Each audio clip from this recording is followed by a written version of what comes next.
បធរសង្គមការងារជាក្រុមលំហាត់កាយចិត្តពិសេសរៀនស្គាល់ផ្ដល់តម្លៃជាក់ការអង្គភិរៈបង្រិឋានពិសិដ្ឋពិសេសរៀនស្គាល់ផ្ដល់តម្លៃជាក់ការអង្គភិរៈបង្រិឋានពិសិដ្ឋរៀនចេះស្គាល់ការបង្កើតភាពស្នេហ៍ស្និទ្ធគោលដៅចរិតបំសត់យុវតីរៀនផ្លាស់ប្ដូរបទពិសោធន៍នៃការស្នាក់នៅជុំគ្នារយៈពេលខ្លីសមាជិកសកម្មរាជធានីខេត្តក្តីគោរពវិន័យកាយរដ្ឋកម្ពុជា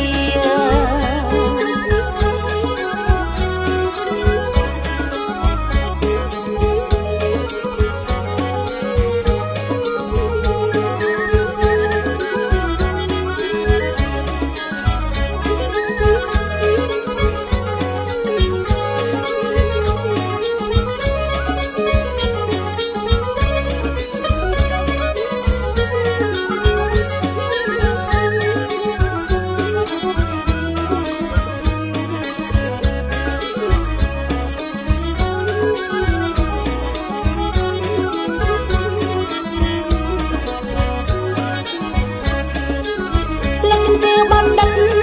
អគ្គស្នងការ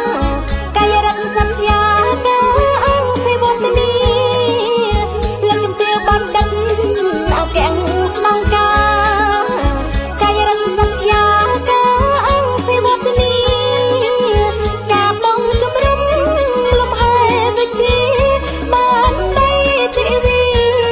រមណីអស្ចារ្យច្រើនតាមវិធីក្រុងពាលីបានពីងធីកំសាន្តហាត់ប្រាំយូហ្គាសង្មាធិបន់កតញ្ញូប៉ុណ្ណាចំអិនអាហារពិសាថ្ងៃយប់មានក្រុមដើរព្រៃនៅវាលកំសាយញ៉ាំភាពសប្បាយស្អីភ្លឺភ្លើងគប់មានក្រុមដើរព្រៃនៅវាលកំសាយញ៉ាំភាពសប្បាយស្អីភ្លឺភ្លើងគប់កាយរដ្ឋនារីរមណីសំគ្រប់ចំរៀងភ្លើងគប់